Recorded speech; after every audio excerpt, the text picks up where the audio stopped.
Kandaysızlar. Memine parşımda verin aralastırıp, edimlep tuğrap, sütüp aldım. Kamirımda ne iyileyip şeydim.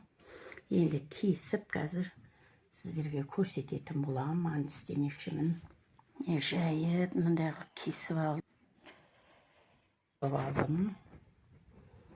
Жаңа тайындаған паршымды енді бүге бастаймын.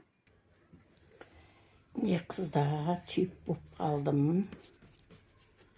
Қазір боламын насып болса.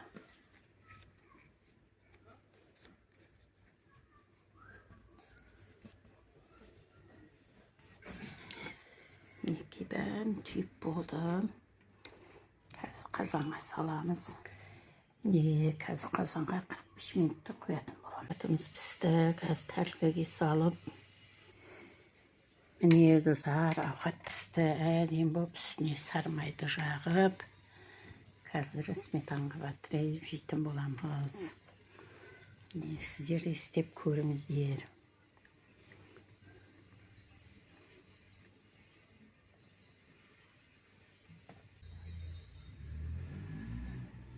Тамаша ішіндегі етіне қараңыздар.